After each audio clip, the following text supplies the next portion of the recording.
पाना ना कुछ खोना.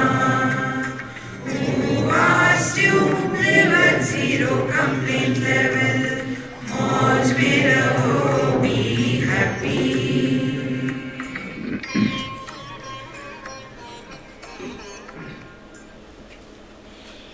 श्री कृष्णा श्री कृष्णा श्री कृष्णा श्री कृष्णा. गुरुर्ब्रह्मा गुरुर्विष्णु गुरुर्देवो महेश्वरः. गुरुः साक्षात् परं ब्रह्म तस्मै श्री गुरवे नमः. तस्मै श्री गुरवे नमः. अशून्यं शून्यभावं तु शून्यातीतं हृदि स्थितं न ध्यानं च न च ध्याता न ध्येयो ध्येय एव च. जब तक के हम कुछ करते हैं तो उसमें मेडिटेशन भी आ गया. तो ध्यातृ ध्याने परित्यज्य. जब ध्यान करने वाला नहीं होगा तो वो ध्यान ही कैसा होगा. इसीलिए न ध्यान और फिर न ध्याता, माने जब तक के हमारे जीवन में कर्तृत्वाभिमान है तभी तब कुछ करने का रोग है और उसी के द्वारा संसार निर्माण होता है. देखो, दृष्टि के लिए संसार नहीं है. दृष्टि जब पवित्र बातें देखती है, मंदिर देखती है, तो दृष्टि स्वर्ग में नहीं जाती. और दृष्टि कोई गंदगी की चीज़ें देखती है तो दृष्टि नरक में नहीं जाती. मन में अच्छे विचार आते हैं तो मन स्वर्ग में नहीं जाता और मन में बुरे विचार आते हैं तो मन नरक में नहीं जाता. देखो, शरीर भी स्वर्ग और नरक में नहीं जाता. यही सब मणिकर्णिका घाट देखो, तो कौन जाता है स्वर्ग नरक. देखो महाराज, तो पहली ये बात समझ लेनी है कि ध्यान ध्यान करके क्या चाहते हैं हम. इसीलिए ध्यान देते हैं, ध्यान करते नहीं. ध्यान देने में हम जागृत रहते हैं. कहाँ जागृत रहना है? एक ही बात, कर्तृत्वाभिमान का त्याग हो जाए. कर्तृत्वाभिमान का त्याग हो गया तो क्या होगा? एक बहुत महत्व की बात, हमारे अंतःकरण में ग्लानि निर्माण नहीं होगी, जिसके कारण हमारे मन में अंतःकरण में ग्लानि निर्माण होती है, वहाँ कर्तृत्वाभिमान पैदा हो गया. मैंने देखो उसको मारना नहीं चाहिए था, पता नहीं मैंने क्यों मार दिया, तो फिर वो पाप है, क्योंकि मैंने मारा, मैं वहाँ है. एक बार बम्बई में किसी को लटकाया था, तो जो होता है जल्लाद, लटकाने वाला हैंगमैन, उसका इंटरव्यू आया था और उसको पूछा कि तुम जब लटकाते हो तो तुम्हारा क्या कैसा. बोले हमको कुछ नहीं, हमारी ड्यूटी है, हम तो ऑर्डर की राह करते, इनको तैयार करो, उनको तैयार करते और फिर वहाँ इतने बजे ले हम ले आते, फिर सर के ऊपर में कपड़ा डाल देते, फिर पूरा उसका बाकायदा नियम उसके अनुसार चलते हैं, फिर एक कुर्सी पर खड़ा करके फिर उसके गले में डाल देते हैं और फिर हम राह देखते हैं कब हमको ऑर्डर आता है. ऑर्डर आगे कर दिया, ख़त्म. तो हमने क्या किया? नैव किंचित करोमीति युक्तो मन्येत तत्त्ववित् पश्यन् शृण्वन् स्पृशन् जिघ्रन् अश्नन् अश्नन् स्वपन्. जो भी हम कर रहे हैं, मैं कर रहा हूँ, मैं कर रहा हूँ, ये जो भाव है यही हमारे दुख का कारण है. मैं अरुमोर तोर तय माया, मैंने ये किया, मैंने वो किया। जिन बच्चों के माँ बाप नहीं होते, बचपन में ही चले गए, या जिनके जो यतीम हो गए, क्या वो बच्चे बड़े नहीं होते? यार तू बढ़ता क्यों नहीं? पता नहीं, माँ बाप है नहीं, कोई बढ़ा ही नहीं रहा मुझे। होता है कभी? लेकिन अहंकार विमूढ़ आत्मा करता हमिति मन्यते, इसी के कारण सुखी दुखी होते महाराज आप लोग। इसीलिए जो जब तक के मैं कर रहा हूँ ये भाव है, तब तक के आप भक्ति भी करेंगे। देखो, असल में देखा जाए ना, भक्ति मार्ग नहीं है। मार्ग माने पाथ, भक्ति मार्ग नहीं है, भक्ति डेस्टिनेशन है। मार्ग क्या है फिर? उपासना मार्ग है। मंदिर में जाओ, झाड़ू लगाओ, दूसरे के बगीचे से फूल तोड़ के ले आओ, फिर उसकी माला बनाओ और भगवान को कहो कि भगवान मैंने तुम्हारे लिए माला बनाई। भगवान जानते हैं, हंस देते, इसीलिए अपने सभी भगवान हंसते इसी को लेकर के। आया बेवकूफ़। जब कोई बेवकूफ़ आता है उनको गुस्सा आता है क्या? नहीं, हंसते हम। भगवान भी वही करते, आ गया। और फिर उनकी ये मुद्रा है, कितना मांगोगे बस करो, नहीं मानोगे तो लगाऊंगा। कितना ये उपासना क्रियात्मक है। मैंने पूजा करी, मैंने जप किया, मैं मंदिर में गया, मैंने पाठ किया, मैंने अध्ययन किया। देखो, इसीलिए जब तक के ये मैं जुड़ा हुआ है, तब तक के हम मेडिटेशन भी करेंगे। तो जब उपासना करते हैं तो उसके प्रभाव से भक्ति होती है। देखो, भक्ति ये क्रिया नहीं है, ये भाव है। हम जाते हैं मंदिर में, शिव जी का शिवलिंग है। अब जिनमें ये भाव है उनको भिन्न अनुभव आता है, और जो उसको केवल एक पार्थिव वस्तु समझते हैं उनको भिन्न अनुभव आता है। तो भक्ति यह भाव है, यह क्रिया नहीं है। जैसे प्रेम लड़का लड़की के लिए क्रिया होती है और माँ के लिए भाव होता है। भक्ति भावात्मक है, क्रियात्मक नहीं है। उसी प्रकार से ध्यान भी क्रियात्मक नहीं है। देखो कितनी महत्व की बात है। तो न ध्यानम, तो क्या करे? मेडिटेशन मत करो। थैंक गॉड, एक झंझट खत्म। नहीं तो रोज सुबह उठ करके 3 बजे उठ करके मेडिटेशन करो। क्या करो? जो मर्जी आए करो। ठीक है, हम सो जाते। ये नहीं, न ध्यानम। जब ध्यान नहीं करोगे तो ध्यान दोगे, मीनिंग शांत, क्वाइट, अलर्ट और विजिलेंट, ये 3 बातें। If we can remain quiet, alert and vigilant, हम ध्यानमय जी रहे हैं। फिर अरे मैं भूल गया, अरे मुझे वहाँ जाना था, ये सब बकवास निकल जाएगी। अब जब ये सहज होने लगेगा तो अब देखो, इसको ऐसा समझो आप, to see and to look. देखो, आंखें खुली है तो सीइंग हो रहा है, और किसी को विशेषता से देखते हैं तो लुकिंग हो रहा है। हम ये नहीं कहते I am seeing something, but I am looking for something. जिस देखने में विशेषता जुड़ जाती है वहाँ मैं निर्माण होता है।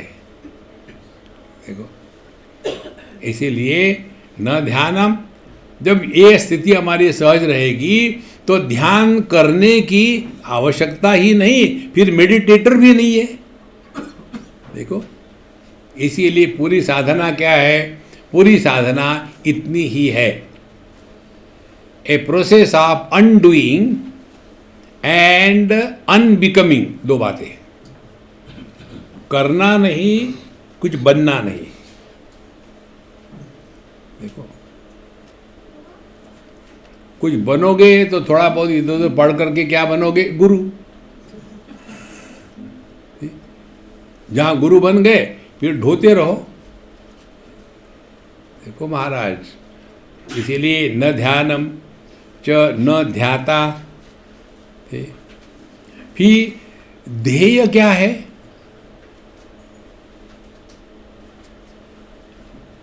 कितनी सरल बात है। जब ध्याता नहीं है, जब ध्यान नहीं है, तो ध्येय कहाँ है? वही आपका स्वरूप है।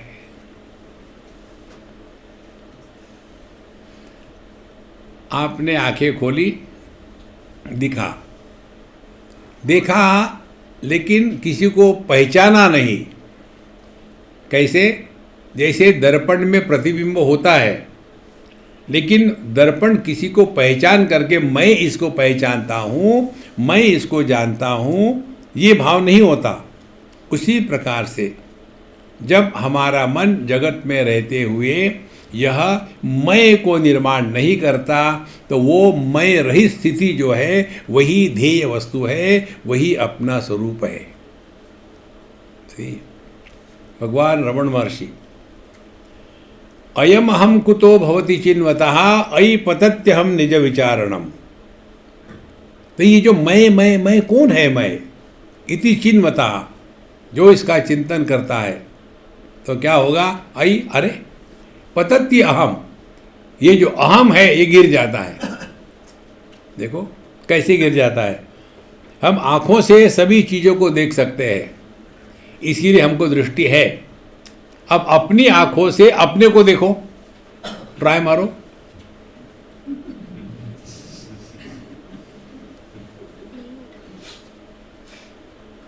क्यों नहीं? क्योंकि आप अंधे हो।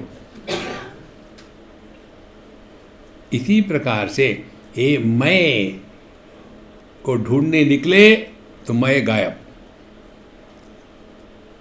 तो क्या होगा? जो सबके अभाव में होता है वो सत्य है, लेकिन जिसका कभी अभाव होता नहीं वह प्रकट हो जाता है।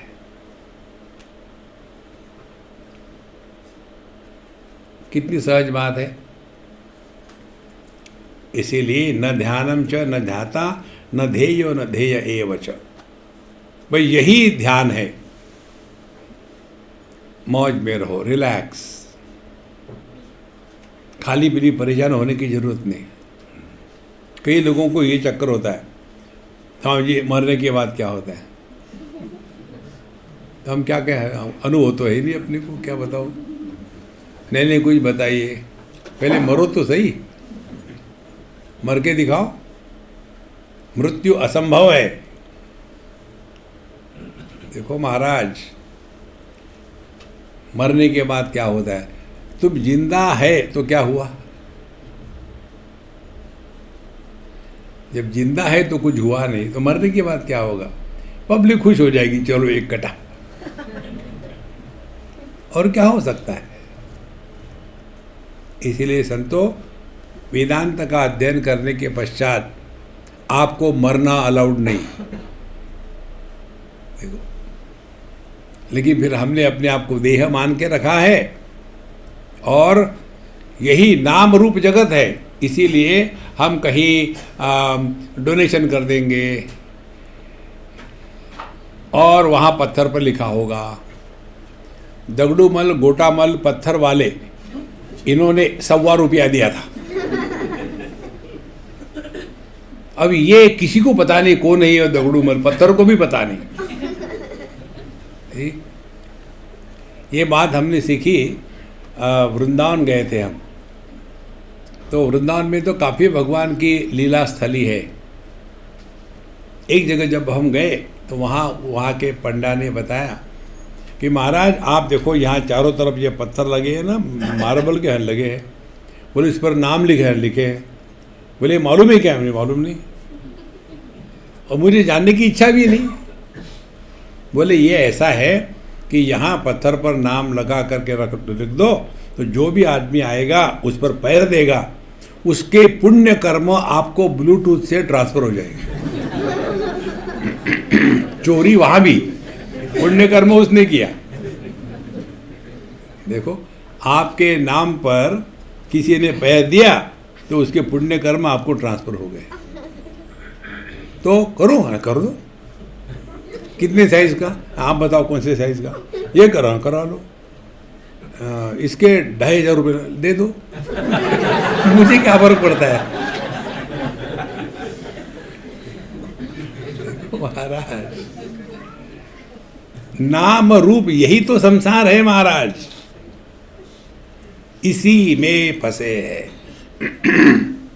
देखो, न ध्यानम न च ध्याता न ध्येयो ध्येय एव च। यही ध्यान करने की प्रक्रिया कहो या ये ध्यानमय जीवन कहो। 11वां श्लोक, सर्वं च न परम शून्यम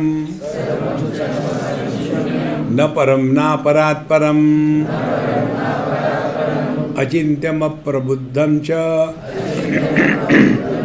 न सत्यम न परम विदुः। देखो कितने कॉम्प्लिकेशंस है।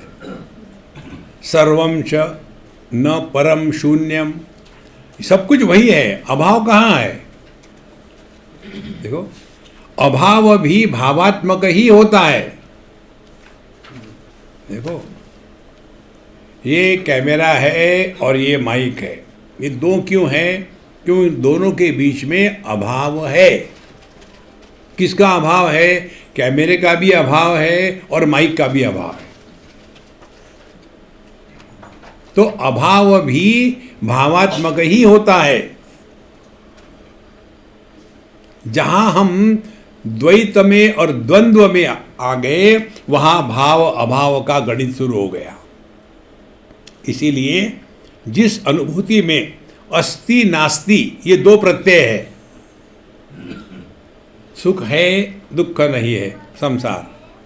देखो, लाभ है लाभ नहीं है, संसार। लाभ है लाभ नहीं है, क्या फर्क पड़ता है? परमात्मा। बादल आए बरसे चले गए, आकाश को क्या फर्क पड़ा?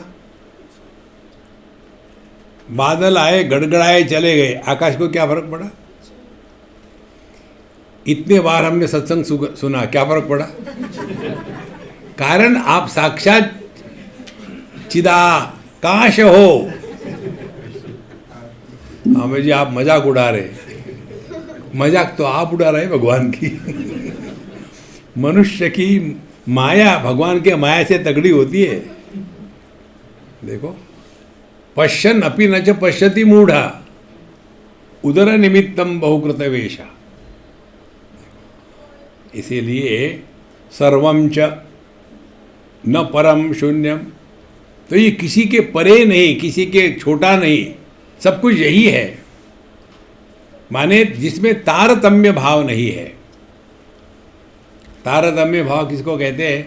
कि जो कनिष्ठ है गुड, उससे अच्छा है बेटर, और उन दोनों से बढ़िया है बेस्ट। इन्फिनिटिव, कंपैरेटिव और सुपरलेटिव। तो ये जो है सर्वम च न परम, सब कुछ है लेकिन कुछ भी नहीं है। शून्यम न परम ना परात् परम, सब कॉन्ट्रडिक्शंस है। इसीलिए ये सब कुछ है लेकिन सबके परे है। माने ये सभी लहरें समुद्र ही है लेकिन समुद्र लहरों के परे है। भगवद गीता 9वां अध्याय, मया ततमिदं सर्वम जगद अव्यक्त मूर्तिना। इसीलिए सभी के सभी जो नाम रूप है वो मेरे कारण है, मैं सब में हूँ।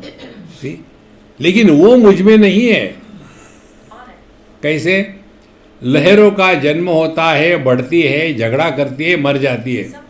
समुद्र ना तो पैदा होता है, ना झगड़ा करता है, ना मरता है, जो का त्यों। देखो, इसीलिए सर्वम च परम शून्य न परम न अपराध परम। इसीलिए इसके लिए अच्छा बुरा, नीचा ऊंचा, बाया दहना कुछ भी नहीं। सुवर्ण का चाहे आप राम बनाओ या रावण बनाओ, कुछ फर्क नहीं पड़ता। देखो, संसार शुरू हो जाता है जहां विशेषता को महत्व दिया। पूरी आध्यात्मिक साधना विशेषता का त्याग करके निर्विशेष रहो। विशेषता होती है देहात्म भाव के पश्चात। फिर मैं भाई हूँ, मैं बहन हूँ, मैं पति हूँ, मैं पिता हूँ, मैं पीता हूँ, विशेषता निर्माण हो गई। जहाँ निर्विशेष रहोगे तो केवल होना मात्र। इसीलिए साधु संतों को अपमान नहीं होता, क्योंकि उन्होंने अपने को कुछ विशेष माना ही नहीं। देखो महाराज, जहां मान अपमान होता है वहां हमने अपने आप को विशेष माना है। देखो, कई जगह होता है, आजकल के बच्चे बड़ों का आदर ही नहीं करते। आदर करने के लिए हमें कौन सी विशेषता है कि आदर करें? उम्र बढ़ गई, उसमें हमारा क्या कंट्रीब्यूशन है? क्या किया हमने उम्र बढ़ने के लिए? पैसा कमाने के लिए धंधा किया, नौकरी करी, ब्राइब ली, वो किया, फिर डिग्री मिली, उसके लिए पढ़ाई करी, लेकिन उम्र बढ़ी, उसके लिए क्या किया? ये तो बेचारी पृथ्वी। इसको लेकर के एक बच्चे को मैंने पूछा, बहुत ही इंटेलिजेंट लड़का, पता नहीं कहाँ का था, तो उसके घर में था। मैंने बोला कि तेरी उम्र कितनी है? बहुत शांत।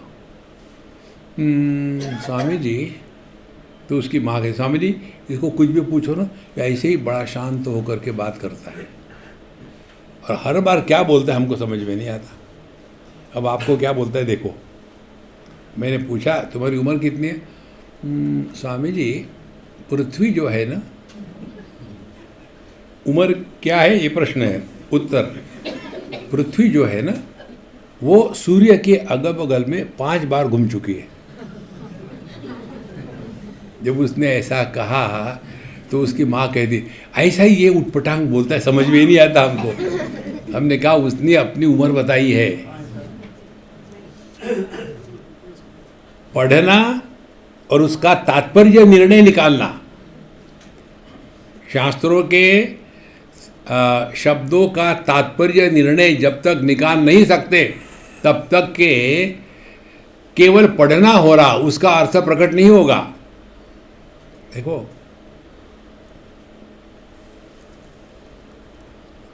जिसको कहते हैं षड्विध लिंग निर्णय, 6 लिंग होते हैं, उसके अनुसार ये पूरा होना चाहिए, तब जाकर के शास्त्र का निर्णय होता है। तो सर्वम च न परम शून्यम न परम ना परात् परम, फिर अचिंत्यम अप्रबुद्धम च। अचिंत्यम, इसके बारे में आप चिंतन नहीं कर सकते। देखो, अब शुरू करो, किसी भी अभाव का चिंतन करो। अब एक परेशानी होगी, अभाव नाम की वस्तु थोड़ी है कहीं। फिर तो जगत क्या है? नाम रूप। हम जगत का ही चिंतन करते हैं, तो नाम रूप में किसी एक के अभाव का चिंतन करो। तो नाम माने शब्द, शब्द का अभाव माने शांति। अब शांति का चिंतन करो, माने शांति का श्रवण करो।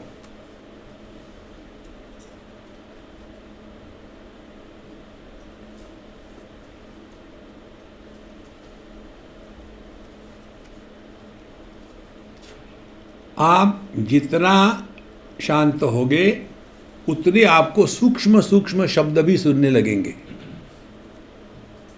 बारीक बारीक कीड़े को करते हैं, वो भी आप सुनने लगोगे। और शांति का श्रवण कानों से तो हो ही नहीं सकता।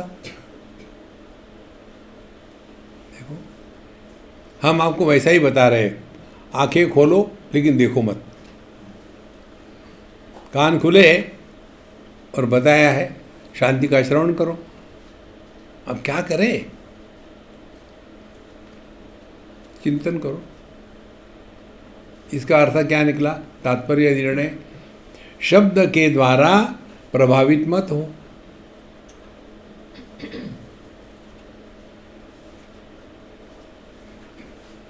कहीं कहीं खुटखुट हो रही है, कोई आया गया, कोई चिल्लाया। जब किसी भी शब्द का हम पर प्रभाव नहीं होता तब हम शांति का श्रवण कर रहे हैं।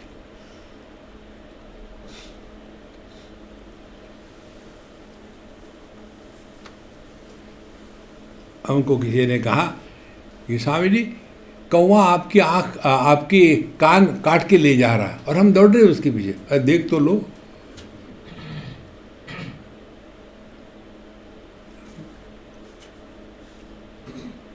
ये अभ्यास करोगे तो आपका मंत्र सिद्ध हो जाएगा। कौन सा मंत्र? देखो, सुनो, मत बोलो।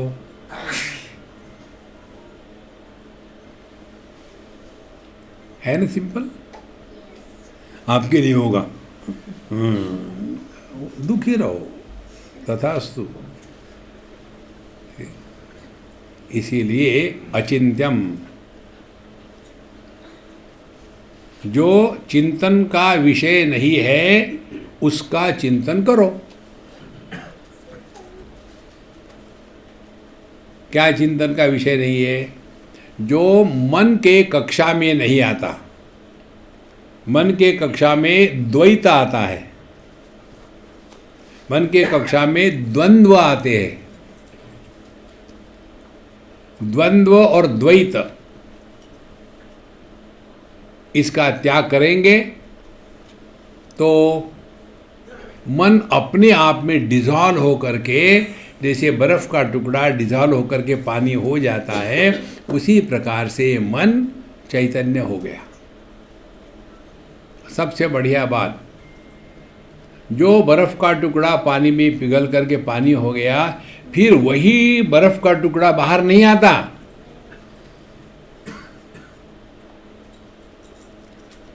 देखो, इसी प्रकार से केवल एक बार अपना मन परमात्मा में मिल गया,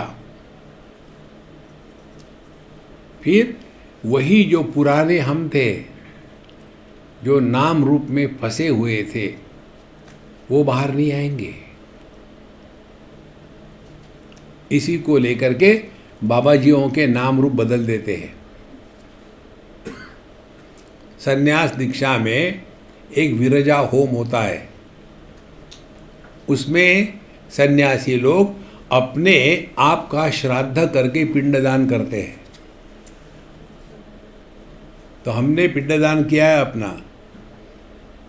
टेक्निकली हम शव है, हमको स्पर्श करोगे तो गंगा जी में नहा के आना, अपवित्र है।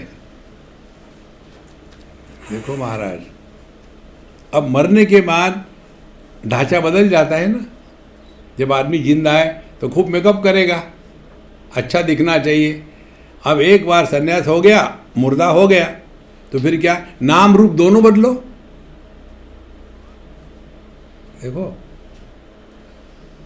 तो पहले रूप बदल देते हैं। आप लोग बढ़िया नहा धो करके पोत पात करके आते हो दुनिया में। हम लोग बिल्कुल भयानक। हम चाइना में थे तो वहाँ के लोगों को एक एक दो दो बाल की दाढ़ी होती है इधर।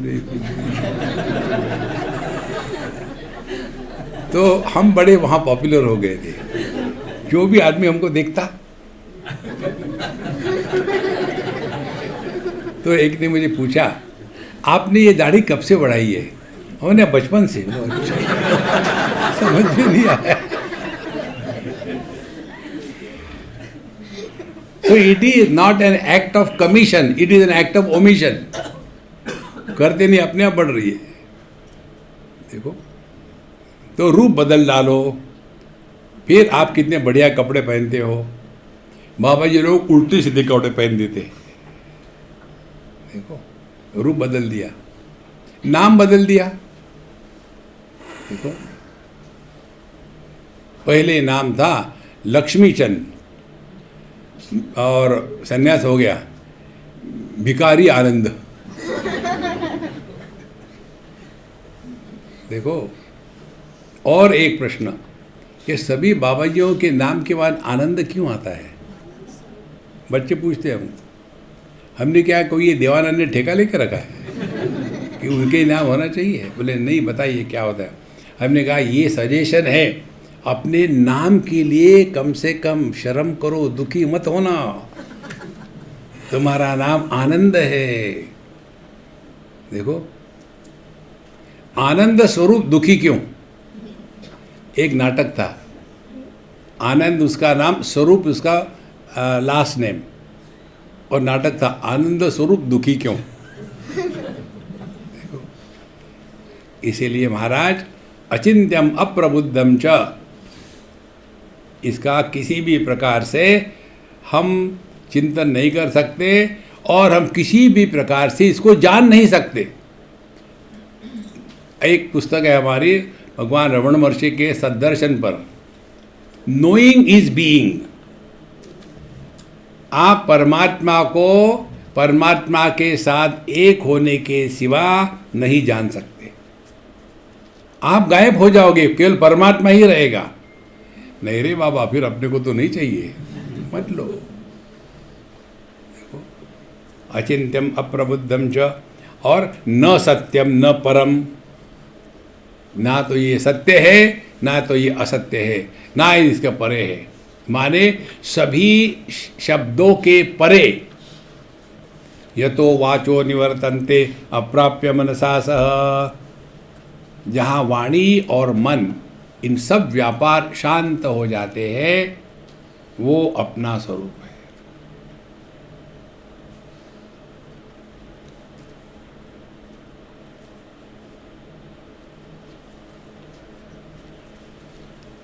इसमें करना कुछ नहीं है, ना कुछ पाना ना कुछ खोना।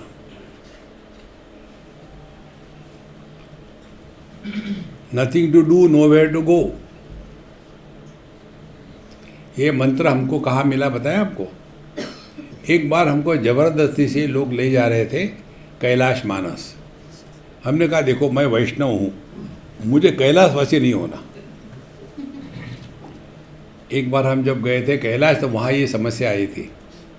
वहाँ एक कोई बुढ़ाऊ था और हमने नमस्कार चमत्कार करने के बाद, महाराज जी कुछ भी करो मेरे लिए, ने क्या करूँ? बोले देखो मैं 6 महीने से पड़ा हूँ, प्रदक्षिणा नहीं कर पाता, मुझे बड़ा दुख हो रहा। हमने कहा देखो रोना मत, मैं प्रदक्षिणा करके आऊँगा और मेरा पुण्य आपको अर्पण कर दूँगा। मैं प्रदक्षिणा करके आया, फिर गया उसके पास, महाराज जी मेरा पुण्य लेने के लिए हाथ में गर्म पानी डालो, ठंडा बहुत है। तो मैं पानी डाला, मैं ये संकल्प करता हूँ कि मेरे ये कैलाश के प्रदक्षिणा का पुण्य, आपका नाम क्या है? तो मैंने उनका नाम पूछा। बोले मेरा नाम है विष्णु प्रसाद। विष्णु प्रसाद को अर्पण करता हूँ। और मैं भाग गया जोर से हंस रहा, मुझे हंसी रुक नहीं रही थी। तो हमारे मित्र हंस क्यों रहे? हमने कहा भगवान को परेशानी हो रही है। कैसे? विष्णु प्रसाद यदि कैलाश में मरेगा तो कहाँ जाएगा?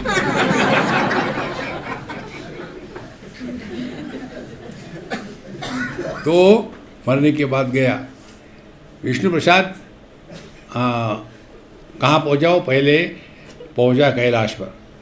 तुम्हारा नाम क्या है? विष्णु प्रसाद। हट यहाँ से, विष्णु प्रसाद। फिर चला गया वैकुंठ, वहाँ है, तुम्हारा नाम क्या है? विष्णु प्रसाद। आइए। कहाँ मरे? कैलाश में। हट यहाँ से, ना यहाँ का ना वहाँ का। बेचारा देखो संतो, अपने स्वरूप में आनंद के सिवा कुछ नहीं है। आनंदादेव खल्बिमानि भूतानि जायन्ते आनंदेन जातानि जीवन्ति। संपूर्ण विश्व केवल आनंदमय है। देखो, तो अचिंत्यम अप्रबुद्धम च न सत्यम न परम विदुः। इसीलिए महाराज इस चक्कर में मत पड़ो, कहीं जाना नहीं, कहीं आना नहीं, ना सच है ना झूठ है, ना सत्य है ना असत्य है। ये हम पिछले रिट्रीट में लिए थे संत ज्ञानेश्वर का अमृतानुभव, उसका जो तीसरा अध्याय है, तीसरे अध्याय में ये 4 वाणियों का निकालना है और फिर बाद में आता है शब्द की महिमा। और वहाँ कहते हैं परमात्मा को सच्चिदानंद कहना ये भगवान को गाली देने जैसा है। हम सभी लोग कहते हैं सत्यम ज्ञानम अनंतम ब्रह्म, बोले गाली है। कैसे गाली है? जिसका कभी अभाव हो ही नहीं सकता उसको आप सत्य कह रहे हो।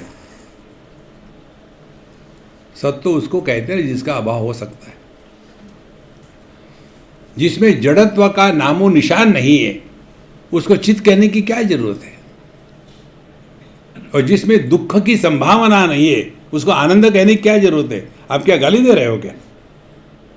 तो फिर मौन व्याख्या प्रकटित पर ब्रह्म तत्वम युवानम।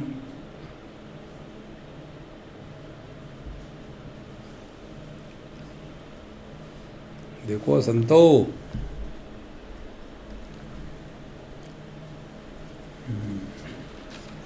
अच्छा 12वें श्लोक में चलते हैं। मुनीनां संप्रयुक्तं च न देवा न परम विदुः लोभं मोहं भयं दर्पं कामं क्रोधं च किल्बिषम् शीतोष्ण सुखुत्पिपासे च संकल्पक विकल्पकम न ब्रह्मकुलदर्पं च मुक्तिग्रंथि संचयम् न भयं न दुःखं न भयं न सुखं न दुःखं तथा मानापमानयोः एतद्भाव विनिर्मुक्तम् तद्ग्राह्यं ब्रह्म तत्पदम तत्परम। अब ये जो जिसकी बात हो रही है परमात्मा की, अब इसकी बात कहते हैं। मुनि नाम संप्रयुक्तम, जो केवल मुनि है, मुनि माने जो मननशील है। पहले श्रवण, फिर मनन, और ये मनन अखंड चलता रहे, उसको निधिध्यासन। देखो, यत्र यत्र मनो याति तत्र तत्र समाधया। निधिध्यासन का अर्थ मनन की परिपक्वता, और जब ये मनन की परिपक्वता हो जाती है, मनुष्य निधिध्यासन में आ गया, तो आपके दृष्टि में परिवर्तन आ गया। जो साधारण व्यक्ति को दिखता है, ऐसे पुरुष को इससे और कुछ और दिखता है। देखो, हम लोग कितना दुनिया में देखते हैं, कुछ विशेष नहीं दिखता। एक बार एक सज्जन ने हमको पूछा, स्वामी जी आप हरिद्वार गए क्या? हमें गए हैं। बोले कहाँ देखा, क्या क्या देखा? हमने कहा परीक्षा ले रहे हो क्या? बोले नहीं, ऐसे पूछ रहे। हर की पौड़ी देखी, मनसा देवी देखी, और कुछ? और क्या भाई, यही है, गंगा जी को देखा। आपने कुछ भी नहीं देखा? क्या देखना चाहिए? पराठा गली देखिए।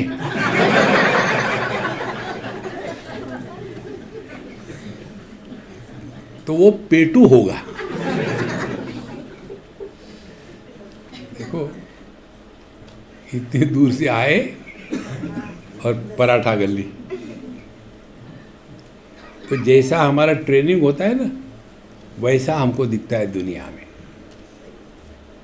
यदि हमारी दृष्टि में परिवर्तन आया तो जो साधारण व्यक्ति को दिखता है उससे भिन्न हमको दिखता है। एक उदाहरण देते आपको। एक बार हम कहाँ थे, न्यूजीलैंड में थे। बहुत बढ़िया रास्ता खुला, हम हमारे मित्र दोनों ही ड्राइव कर रहे थे और एक पेड़ था, एक भी पत्ती नहीं थी उस पर। तो हमने कहा रुक गया, एक पेड़ रुक गया। हमने एक फ़ोटो लिया उसका। बोले आपने इसका फ़ोटो लिया किस लिए, क्या है इसमें विशेष, हमको तो कुछ दिख नहीं रहा। हमने कहा ठीक है मत देखो। नहीं आपने लिया तो कुछ ना कुछ तो होगा ही। हमने कहा ये मेरा गुरु है। कैसे गुरु है आपका, सीखो इससे। हर नए सीज़न में नए पत्ते आते हैं, फलते हैं, फूलते हैं। पतझड़ आया, सब गायब हो गए, पेड़ ज्यों का त्यों।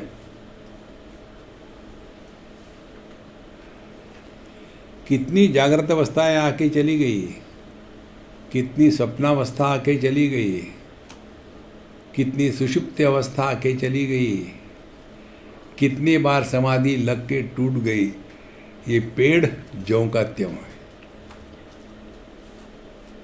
पेड़ के कारण पत्तों की स्थिति है, पत्तों के कारण पेड़ नहीं है महाराज। उसने मुझे कहा आपको ये उल्टी सीधी बातें कैसी दिखती है। हमने कहा यही तो एबनॉर्मलिटी है। देखो आपको हर जगह में प्रभु का मैसेज मिलेगा, यदि अपने दृष्टि में परिवर्तन आ गया तो।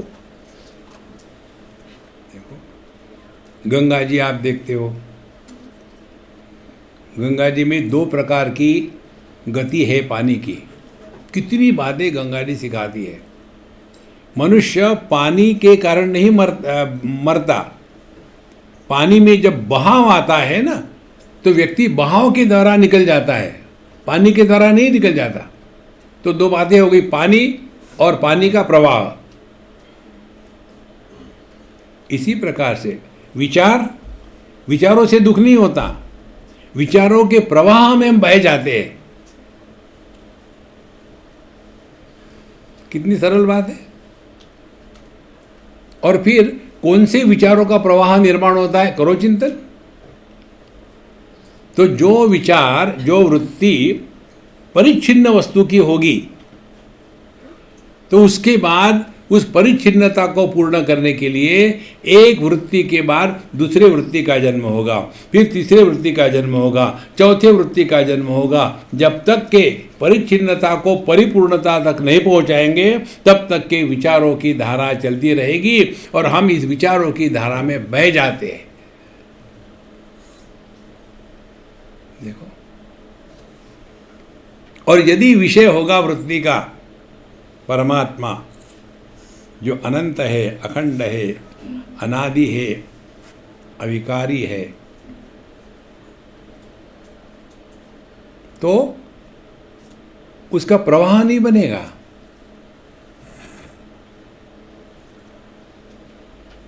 प्रवाह नहीं बनेगा तो मन शांत हो गया। देखो, लेकिन हम सबको एक रोग है, उस रोग का नाम है भवसागर। भवसागर माने बनने का रोग। छोटे बच्चे को पूछे, बेटा तुम बड़ा होके क्या बनना चाहते हो? तो कहता है, मैं, एक माँ ने मुझे बताया, स्वामी जी मेरा लड़का इतना इंटेलिजेंट है।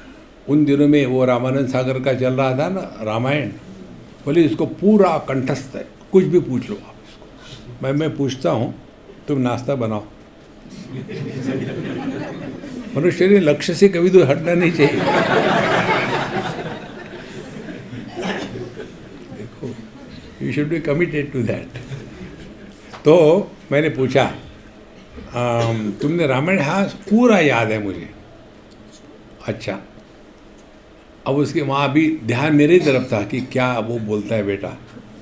ना मुझे ये बताओ, तुम रामायण में इतना सारा देखा, तुम क्या बनना चाहते हो? उसने दोनों हाथ ऐसे किए, जोर से चिल्लाया, हा हा हा, मैं रावण बनना चाहता हूं। मां ने समाधि ली। रामानंद सागर का मृत्यु हो गया। पूरे रामायण को बताया और अट्रैक्शन रावण में रहा। देखो महाराज, बनना है कुछ ना कुछ हमको बनना है। बनो मत रे बाबा, जो है वो रहो। बनना विशेषता है। आदमी होता है, पति बनता है। देखो, आदमी होता है, बाप बनता है। आदमी होता है, दादा बनता है। ये जो बनावटी है ना, नाना प्रकार के बनावटी को हमारे गुजरात में नानावटी कहते हैं। देखो, कितने बनोगे, अपने आप में रहो ना। जो शुरू हो जाता है, बड़े होके क्या बनना है। इसलिए महाराज, मुनि नाम संप्रयुक्तम च न देवा न परम विदुः, हमको कुछ बनना नहीं है। फिर मुनि नाम संप्रयुक्तम च, तो चिंतन करो। इस तत्व को आत्मरूप से पहचानने के लिए केवल चिंतन की आवश्यकता है। हम लोग करते हैं चिंता। चिंता और चिंतन में क्या फर्क है? चिंता हमको अपने ही विचारों में उलझा देती है और चिंतन हमको अपने विचारों से सुलझा देते हैं।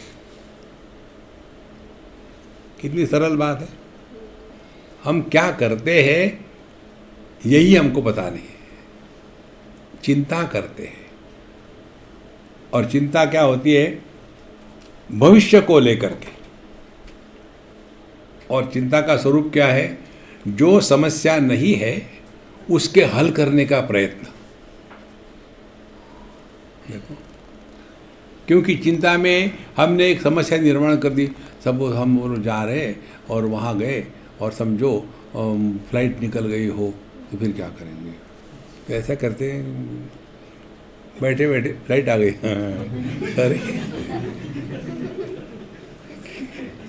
कितने बेवकूफ़ बन करके रहते हैं हम। और आदमी को फिर एक वो आदत लग जाती है, जहाँ भी बैठेगा चिंता शुरू हुई, फैक्ट्री शुरू हो गई खट खट के।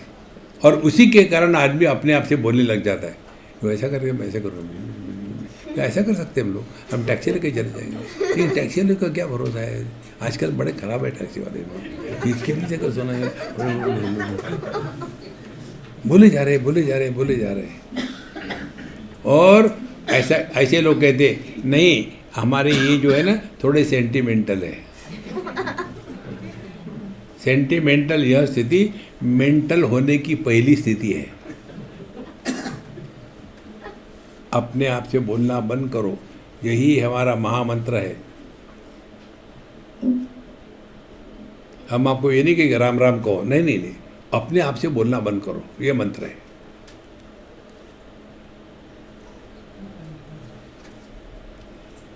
और इसको और पक्का करने के लिए शांति को सुनो।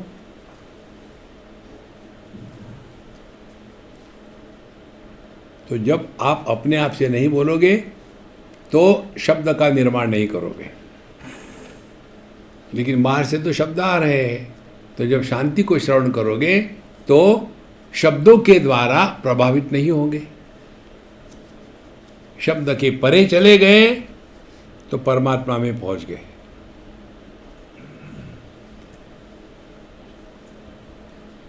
यही इसका तात्पर्य। ओम बिंदुनाद कलातीत। देखो, पहला ही श्लोक है। ओम तेजो बिंदु परम ध्यानम विश्वात्म हृदि संस्थितम आणवम शाम्भवम शांतम स्थूल सूक्ष्म परम चयत। ये जो स्थिति है ये अभी तक जो हमने ऊपर नीचे खींचा है आपको वहाँ तक है, उसका अर्थ वो है।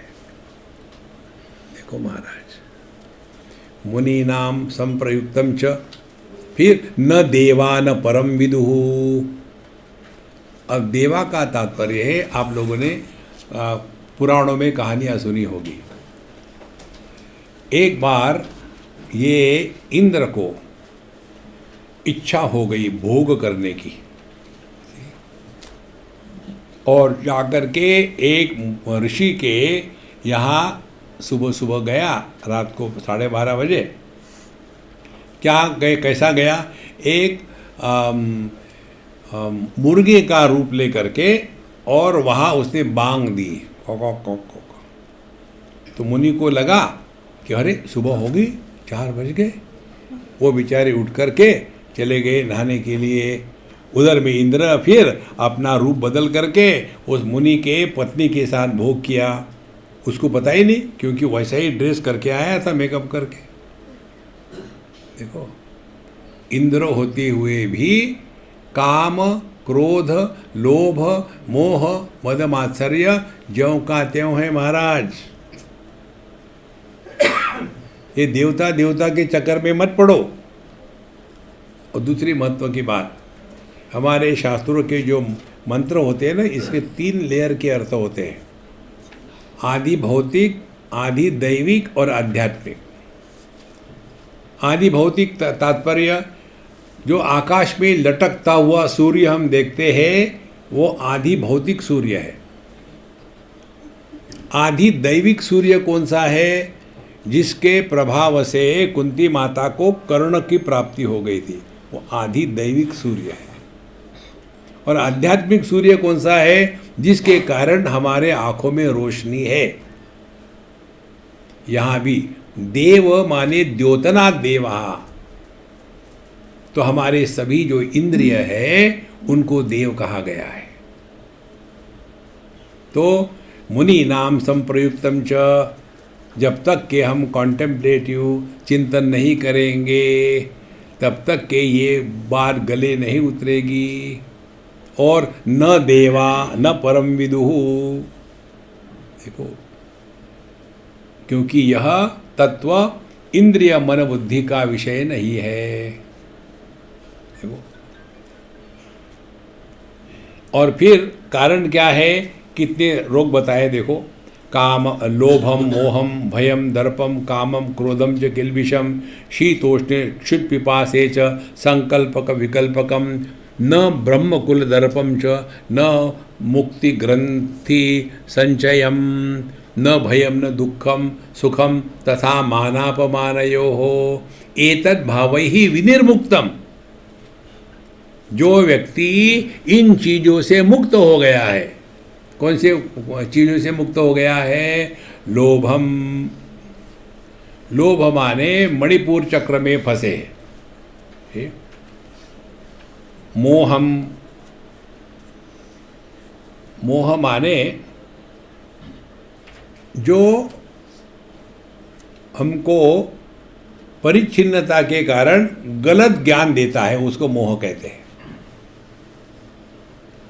फिर भयम, ये सब का सब द्वैत में होता है, अद्वैत में नहीं होता।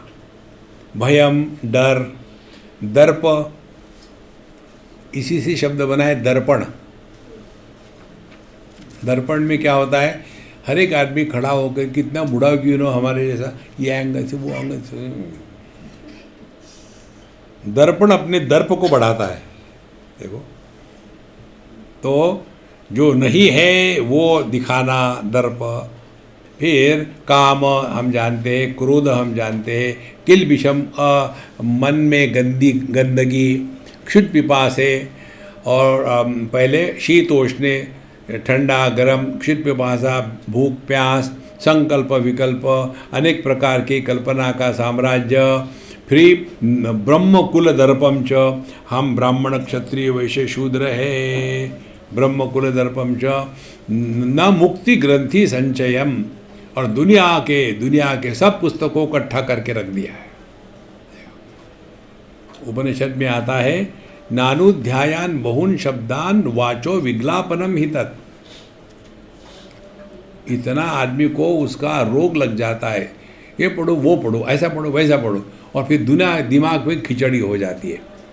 तो न भयम न सुखम न दुखम तथा मानापमानयो, ये सब जो चीज़ें भय सुख दुख मान अपमान एतद् भावैहि विनिर्मुक्तम, इन सब का जिसमें संपूर्ण अभाव होता है, तद्ग्राह्यम ब्रह्म, इसको कहते हैं ब्रह्म। देखो